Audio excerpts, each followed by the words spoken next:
भगवत गीता में भगवान कृष्ण के उन उपदेशों का वर्णन है जो उन्होंने महाभारत युद्ध के दौरान अर्जुन को दिए थे। गीता सबसे प्रभावशाली ग्रंथ है। भगवत गीता को भगवान का गीत कहा जाता है। गीता के अनमोल वचन मनुष्य को जीवन जीने की सही राह दिखाते हैं। गीता जीवन में धर्म, कर्म और प्रेम का पाठ पढ़ाती है। गीता संपूर्ण जीवन दर्शन है और इसका अनुसरण करने वाला व्यक्ति जीवन में कभी निराश नहीं होता है। गीता में श्री कृष्ण ने अनमोल वचन दिए हैं। गीता में श्री कृष्ण कहते हैं कि श्रेष्ठ समय के लिए बुरे समय से लड़ना पड़ता है। इसलिए बुरा समय आने पर व्यक्ति को कभी भी धैर्य नहीं खोना चाहिए। श्री कृष्ण कहते हैं कि हाथ पर हाथ रखकर सही समय की प्रतीक्षा करना मूर्खता है। सही समय तभी आएगा जब आप उसे बनाने के लिए प्रयत्न करेंगे।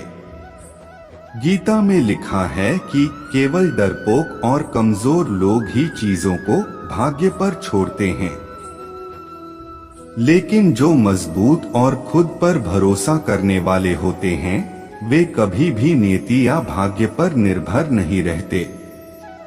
श्री कृष्ण का कहना है कि कभी भी जीवन में आने वाली मुश्किलों से घबराना नहीं चाहिए। मुश्किलें केवल बेहतरीन लोगों के हिस्से में आती हैं, क्योंकि वही लोग उसे बेहतरीन तरीके से अंजाम देने की ताकत रखते हैं। अक्सर व्यक्ति उन चीजों को महत्व नहीं देता है जो उसे आसानी से मिल जाती है। खो देने के बाद ही व्यक्ति को समय, व्यक्ति और संबंध के मूल्य का आभास होता है।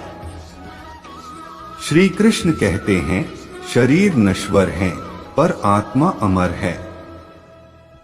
यह तथ्य जानने पर भी व्यक्ति अपने इस नश्वर शरीर पर घमंड करता है, जो कि बेकार है। शरीर पर घमंड करने की बजाय मनुष्य को सत्य स्वीकार करना चाहिए। आप खुश हैं या दुखी, यह दोनों आपके विचारों पर निर्भर है। अगर आप प्रसन्न रहना चाहते हैं तो आप हर हाल में प्रसन्न ही रहेंगे। अगर आप नकारात्मक विचार लाते हैं तो आप दुखी ही होंगे। विचार ही हर व्यक्ति का शत्रु और मित्र होता है। मनुष्य को केवल अपने कर्म पर ही विश्वास करना चाहिए। कर्म श्रेष्ठ होगा तो फल भी वैसा प्राप्त होगा। मनुष्य जिस भी देवता की पूजा विश्वास के साथ करने की इच्छा रखता है, मैं उसका विश्वास उसी देवता में दृढ़ कर देता हूँ। यह सृष्टि कर्म क्षेत्र है। बिना कर्म किए यहाँ कुछ भी हासिल नहीं हो सकता। मनुष्य के दुख का कारण उसका प्रेम ही है। वह जितना अधिक मोह करेगा उतना ही अधिक कष्ट भी भोगेगा। ईश्वर ही भूत, वर्तमान और भविष्य के सभी प्राणियों को जानता हूँ, किंतु वास्तविकता में उस परमात्मा को कोई नहीं जानता। अपने मन को नियंत्रित करना सीखो, नहीं तो यह आपके साथ शत्रुवत आचरण करेगा। कुछ वस्तु लेना उसी इंसान से सही रहा है जो बदले में किसी वस्तु पाने की लालसा न रखता हो। स्वर्ग प्राप्त करने और वहां कई वर्षों तक वास करने के पश्चात एक असफल योगी का पुण्य एक पवित्र और समृद्ध कुटुंब में जन्म होता है। धरती पर मनुष्य का जन्म किसी विशेष उद्देश्य के लिए होता है और जो उस कर्म से वंचित रहता है उसे मोक्ष नहीं मिल पाता है। भाग्य के भरोसे केवल वही लोग बैठे रहते हैं जो जीवन में कुछ करने के लिए अंदर से प्रेरित नहीं होते। एक अनुशासित व्यक्ति ही अपना तथा समाज व देश का विकास कर सकता है। केवल मन ही किसी का मित्र और शत्रु होता है। इसीलिए मन पर नियंत्रण होना अति आवश्यक है। हमारे बुरे होने का कारण और हमारे दुख कारण हम खुद ही हैं।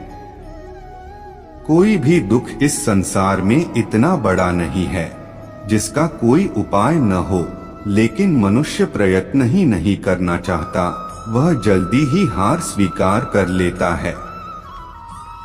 जो चीज हमारे दायरे से बाहर हो उसमें समय गंवाना मूर्खता ही होगी। श्री कृष्ण कहते हैं, मैं सभी प्राणियों के हृदय में विद्यमान हूँ। श्रेष्ठ बनना भी एक महानता है, क्योंकि समाज में लोग श्रेष्ठ पुरुषों का ही अनुसरण करते हैं। व्यक्ति के अंदर विश्वास और भावना उसके पर्यावरण के अनुसार ही विद्यमान होते हैं। मुक्ति का मुख्य द्वार केवल भगवत भक्ति ही है, जिसे सभी को स्वीकार करना चाहिए। इस दुनिया में कर्मयोग ही वास्तव में श्रेष्ठ रहस्य है।